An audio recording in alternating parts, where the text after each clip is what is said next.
अगोदर आज आपल्या हिंदू समाजाचे फार मोठं नुकसान झालेलं आहे। संत तुकारामांचे 11वे वंश शिरीष महाराज मोरेजींचं आज सकाळी दुःखद निधन झालंय। आपण सर्वप्रथम त्यांना भावपूर्ण श्रद्धांजली अर्पण करतो। आज आपण केसानंदच्या ह्या सभेच्या निमित्ताने आज मोठ्या संख्येने आपण इथे जमलेला आहात। मी काय इथे मोर्चासाठी आलेलो नाही, विनंती करण्यासाठी तर मुळीच आलेलो नाही। मी इथे प्रशासनाकडून तारीख मागण्यासाठी आलेलो आहे।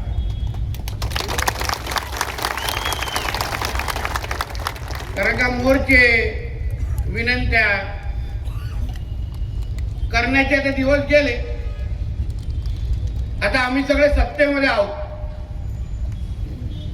म्हणून जे प्रशासन, ग्रामपंचायत, पोलीस खातं माझं हे भाषण ऐकत असतील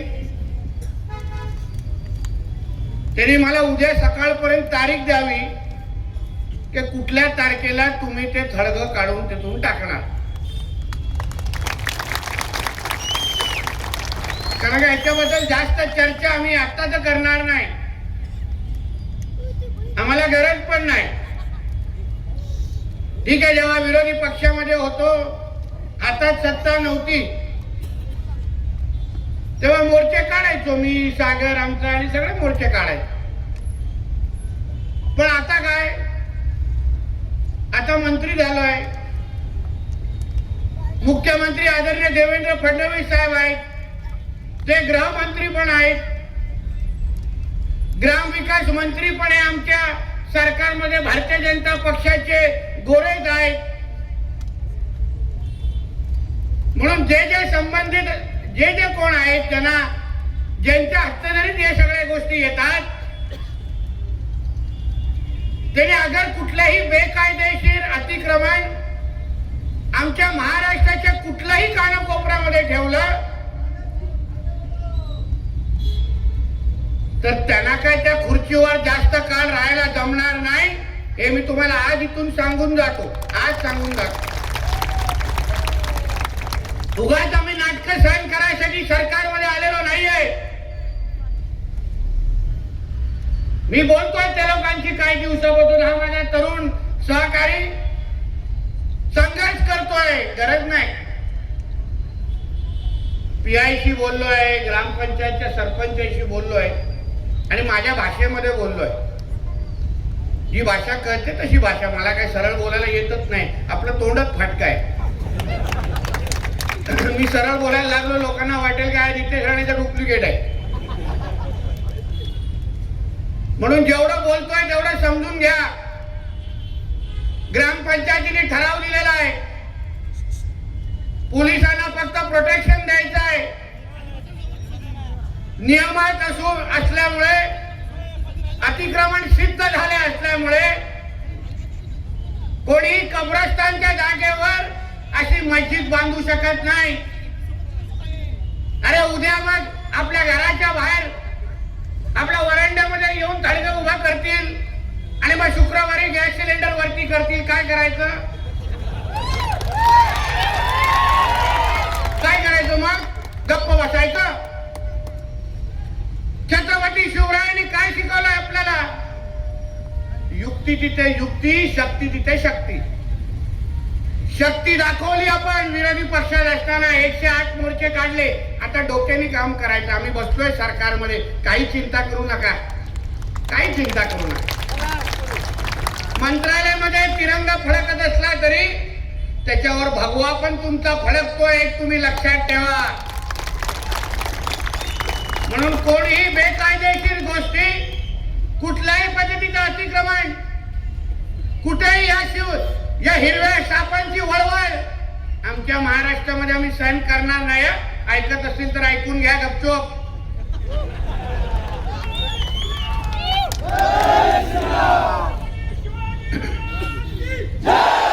नाहीतर उद्या उगाच आडव्या तिडव्या अगर कारवाया झाल्या ना आणि वळवळ वळवळ कुठे कुठे उठली ना, मग टायगर बाम पण भेटणार नाही लावायचं. हे सरकार हिंदुत्वादी विचारांचं सरकार आहे. हे हिंदू राष्ट्र आहे आणि डॉक्टर बाबासाहेब आंबेडकरांच्या संविधानानुसार चालतो. आणि जे संविधानामध्ये अतिक्रमण म्हणून त्याचा उल्लेख आहे, ते अतिक्रमण 1 मिनिट पण ठेवायचं नाही. इथे काय आमच्या देशामध्ये, राज्यामध्ये कुठला शरिया कानून कायदा लागलेला नाही. एवढ्याच्या हिरव्या सापांची बिर्याणी आवडते ना, तर जा त्यांच्या पाकिस्तानमध्ये मरवा, तिथे आमचं काय पडलंय? आम्हाला काय पडलंय? पण बेकायदेशीर गोष्टी आम्ही सहन करणार नाही. शांतता कमिटी काय घेताय, ह्याच तुझ्यावर त्याच त्याच्यावर काय टेबल टेनिस काय खेळताय, तू मारू काय मी मारू? अरे छत्रपती शिवरायांनी जन्म घ्यायचा तो पण शेजारच्या घरी, तुला काय जमत नाही? तुझं काय उठत नाही, पायावर उठत नाहीस तू. हे पायावर बोललो आहे, उगाचे मिळेवाले वाढवते म्हणून उगाच कशाला हे वातावरण पाहिजे? आपलं काय कुशाल सातो मला बोलला की साहेब तुमचा सत्कार करायला विसरलो. मला आता नको, जेव्हा ते निघेल ना, खडग निघून काढून टाकी ना, तेव्हा येऊन सत्कार येईल.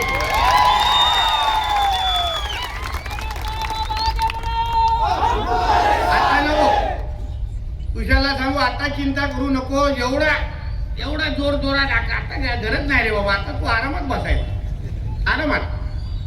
तुझ्यासारखे सगळे हिंदुत्वादी कार्यकर्त्यांनी आता काही अंगावर लावून घ्यायचं नाही, कुठलाही केसेस घ्यायचा नाही. केसेस तर कोण तुमच्यावर टाकणारच नाही, आम्ही बसलोय, ती फार लांबची गोष्ट आहे. पण हिंदुत्वादी काम करत असताना, हिंदू समाजाला संरक्षण देत असताना कुठल्याही बाबतीची चिंता करायची गरज नाही. अहो जे अनधिकृत आहे, अतिक्रमण आहे, त्याला काढायला एवढा वेळ लागता कामा नाही. सगळ्या गोष्टीची नोंद होते, एवढं मी संबंधितांना सांगतो. आश्चर्य वाटतं काय माहिती ना, जे आमच्या सागरने उल्लेख केला, ग्रामपंचायतीमध्ये असंख्य हिंदू बसले आहेत, निवडून गेलेले हिंदू आहेत. हेच अगर कुठल्या मुसलमान लोकप्रतिनिधी असलेल्या ग्रामपंचायत असती तर काय झालं असतो? दिलं असतं मंदिर बांधायला, आडवं केलं असतं, कापून टाकलं असतं, पण मंदिर बांधायला दिलं नसतं. स्वातंत्र्यवीर सावरकरांनी अतिशय योग्य बोललेले आहे, मुसलमानांपेक्षा हिंदूच हिंदूंचे शत्रू आहेत आणि त्याचं प्रत्यय आम्हाला आता येत आहे. म्हणून हे कुठलेही नाटक, हे कुठलेही नौटंकी आहे ना, तुम्हाला दाखवायचं ना, जावा त्यांच्या अब्बाच्या पाकिस्तानमध्ये जावा आणि त्यांच्या दाड्या कुरवळत बसा. इथे नाटकं करायची नाही, इथे फालतूगिरी चालणार नाही.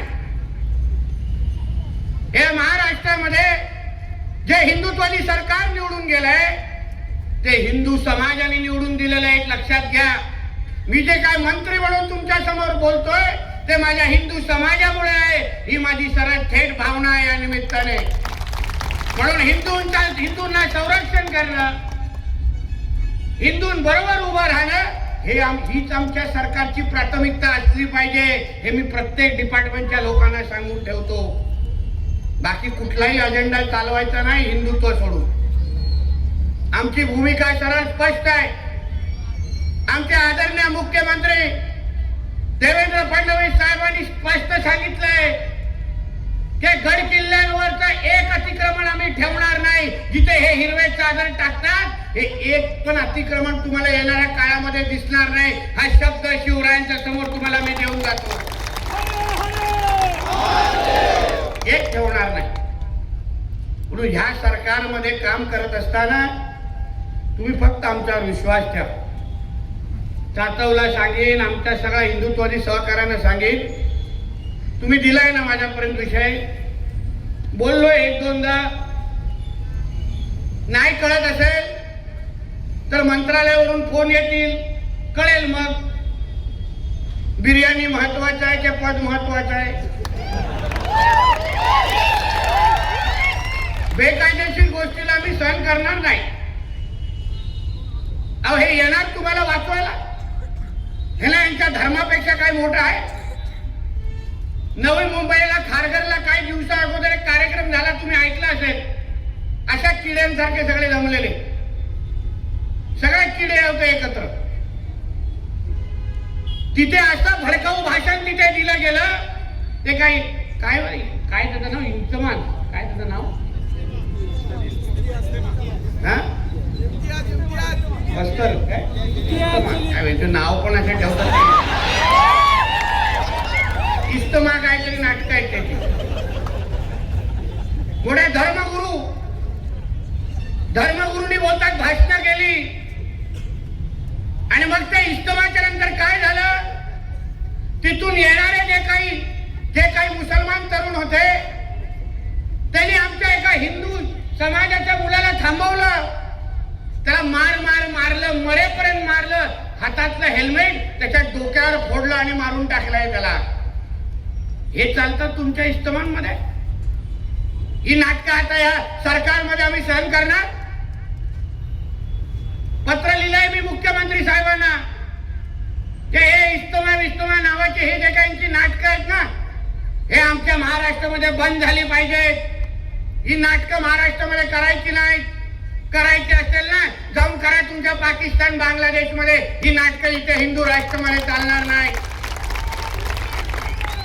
आणि त्यांच्या त्या इस्तमाच्या आयोजकांवर लावा केसेस टाका, त्यांच्यावर आयोजकांवर केसेस टाका. असे कुठले धर्मगुरू आहेत जे अशी भाषणं करतात, ज्या भाषणामुळे हिंदूंवर त्यांच्यानंतर हल्ले होतात. हे सगळे नाटक आहे ना, ते या सरकारमध्ये बिलकुल चालणार नाही. म्हणून मी आजच्या निमित्ताने तुम्हाला फक्त विश्वास देतो. हे बाबा थांब रे, थांब जरा, मला पण ताण लागली, गत लागली की काय. म्हणून या निमित्ताने तुम्हाला एवढंच सांगून जातो, ग्रामपंचायतीचा विषय आहे. सगळा विषय मला तोंडपाठ माहिती आहे. सातवला सांगेन, अन्य लोकांना सांगेन, काही चिंता करू नका. ते सगळं पाडलं जाणार. कोणाच्याच हातात काय नाही, पाडायलाच लागणार. दुसरा काहीच पर्यायच नाही. आणि जे कोण वाचवण्यासाठी, ते अतिक्रमण वाचवण्यासाठी मध्ये येतील, त्यांना एक पण मिनिट त्यांच्या खुर्चीवर ठेवणार नाही. हा शब्द तुम्हाला इथे देऊन दाखवेल. हे शब्द देऊन. म्हणून ह्या निमित्ताने आपल्याला एवढंच सांगतो, हा तो फक्त ट्रेलर होता. नुसतं फक्त एवढं सांगण्यासाठी झालं. लांब लचक भाषण करण्याचे काय कारण नाही. कारण की अजूनपर्यंत पिक्चर बाकी आहे. अजूनपर्यंत अतिक्रमण हलवायचं आहे. पण यापुढे महाराष्ट्राच्या कुठल्याही कानकोपऱ्यात हिंदूंना कुठल्याही पद्धतीचा डिवचण्याचा प्रकार झाला, हिंदूंच्या जमिनीवर कुठल्याही पद्धतीचे असे अनधिकृत थडगे अगर उभे केले तर ते थडगे तर आम्ही काढूच, पण त्याला समर्थन करणारे जे कोण आमच्या प्रशासनामध्ये काही सडके आंबे आहेत, त्यांनाही त्यांच्या खुर्चीवर जास्त काळ ठेवणार नाही. हा पण शब्द तुम्हाला सरकारचा प्रतिनिधी म्हणून मी इथे देऊन जातो. म्हणून ज्यांना माझं भाषण समजलं असेल त्यांना निश्चित पद्धतीने रात्री झोप लागणार नाही. म्हणून तुम्हाला जे बोललेलं आहे ते व्यवस्थित करा. आम्हाला आमच्या राज्यामध्ये कुठलेही हिंदू सकल मोर्चे आता ह्या निमित्ताने काढायचे नाही, गरज नाही. आम्ही सगळेचे सगळे सत्तेमध्ये आहोत आणि सत्तेमध्ये असल्यामुळे प्रशासनाला हिंदू समाजाचीच पहिली काळजी घ्यायला लागेल आणि मग सगळ्या बाकीच्यांना मोजायला लागेल. असा सरळ स्पष्ट भूमिका आमच्या सगळ्यांची आहे. म्हणून आमच्या सातवला आणि त्याच्या सगळ्या सहकार्यांना सांगेन, ग्रामपंचायती सगळेचे सगळे संपर्कात आहेत. सरपंचाशी बोललो आहे, पीआयशी बोललो आहे. काही लोक गळ्यातला आमचा हे दाखवतात, रुद्राक्ष, बघ मी हिंदू आहे. काय दाखवायला लागतं? तुझ्या स्वभावातून आणि कृतीतून कळत नाही की तू हिंदू आहेस? मी नेहमी बोलतो, हे मंत्री आणि आमदार होण्याच्या अगोदर ना मी एक हिंदू म्हणून तुमच्या या व्यासपीठावर आलो. एक लक्षात ठेवा, मला माझी हिंदू म्हणून माझं कर्तव्य चांगल्या पद्धतीने माहिती आहे. एवढंच कर्तव्य प्रत्येक आपल्या आपल्या खुर्चीवर बसलेल्या सेवकांनी केलं, प्रशासकीय अधिकाऱ्यांनी केलं, तर आपल्याला ह्या पद्धतीचं कुठलंही वातावरण खराब करण्याची गरज भासणार नाही। एवढंच या निमित्ताने मी आपल्याला सांगतो। परत एकदा मी आपल्याला विश्वास देतो, सरकारचा प्रतिनिधी म्हणून विश्वास देतो, हे जे काही अनधिकृत अतिक्रमण आहे ते येणाऱ्या काही काळात काढलंच जाईल, हा शब्द तुम्हाला मी शिवरायांच्या समोर देऊन जातो आणि विश्वास देतो की हे हिंदुत्ववादी आमचं सरकार हे तुमच्या बरोबर उभा आहे, हा विश्वास या निमित्ताने देतो। इथेच थांबतो। जोरात होऊन दे एकदा जय श्री